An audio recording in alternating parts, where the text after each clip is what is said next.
Former Fed official calls on central bank to end accommodation to Trump by Nick Beams. The 31st of August 2019. For weeks, the U.S. Federal Reserve has been at the center of political conflict. President Donald Trump has issued regular tweets attacking its refusal, so far, to meet his demand for major cuts in interest rates and a resumption of quantitative easing, to boost share markets and put downward pressure on the U.S. dollar. Last week, Trump posed the question of who was the bigger enemy of the U.S., Fed Chair Jerome Powell or China's President Xi Jinping. This week, he charged that the Fed was mentally unfit to assist the U.S. in gaining a competitive edge in global markets. Its interest rate was too high, and other leaders at the recent G7 meeting were giddy about how low their interest rates had gone.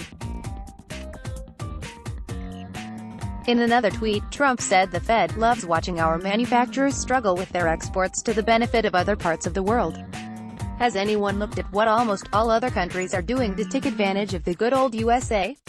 Our Fed has been calling it wrong for too long. There has been something of a shift in the tone of Trump's attacks. Earlier, he had focused on the stock market, saying the Dow would rise by 10,000 points if the Fed cut rates. But more recent comments have pointed to the effective Fed policy in maintaining a high dollar value, to the alleged disadvantage of the U.S. This conflict reflects growing indications that the global economy is moving into recession and the consequent intensification of the struggle for markets between the rival capitalist powers. Already, the tariff and economic war launched by Washington against China is having a serious worldwide impact. So far, the Democrats have opposed Trump on the basis that Fed should remain independent and not be subject to directives from the president. Now there are signs that attitudes may be changing, at least in some quarters. This week, Bill Dudley published an opinion piece on Bloomberg directly calling on the Fed to oppose Trump. Dudley, a registered Democrat, served as president of the New York Federal Reserve from 2009 to 2018 and was vice chairman of policymaking Federal Open Market Committee.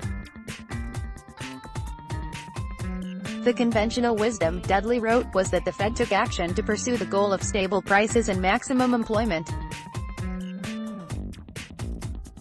So, if Trump's trade war with China worsened the economic outlook by damaging business and consumer confidence, the Fed should cut rates. But what if the Fed's accommodation encourages the president to escalate the trade war further, increasing the risk of a recession?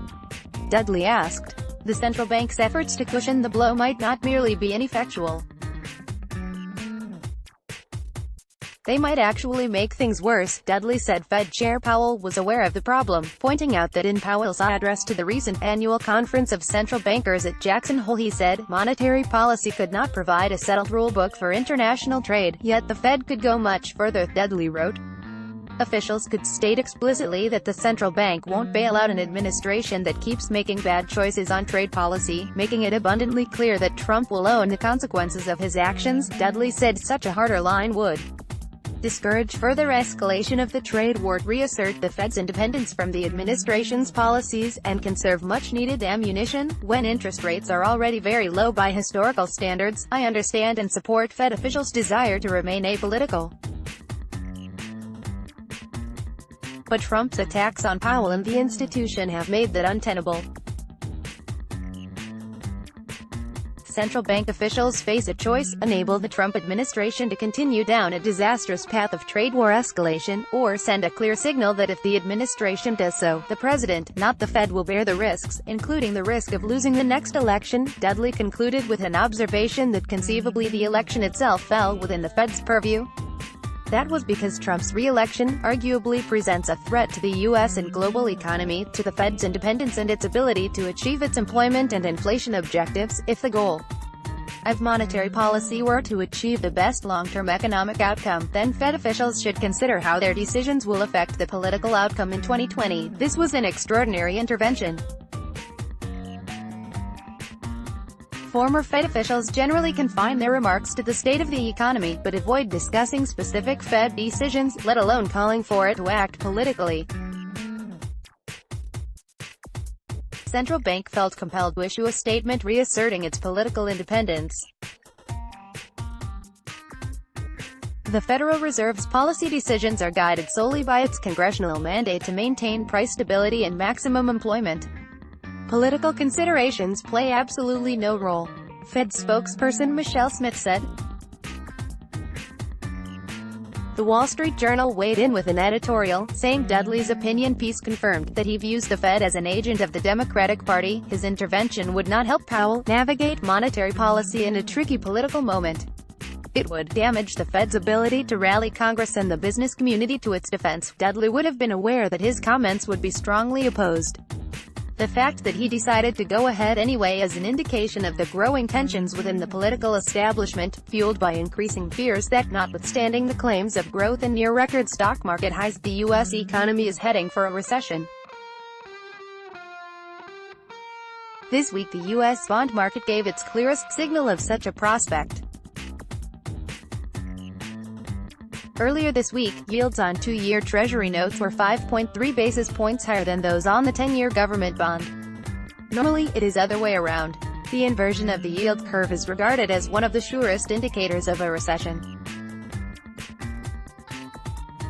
The inversion is now at its widest level since March 2007 in the lead-up to the 2008 financial crisis. One of the most significant developments of the year has been the growth of negative-yielding bonds. If an investor held them to maturity, they would make a loss. The level of such bonds has doubled since the start of the year and now tops $16 trillion, or one-third of the global bond market.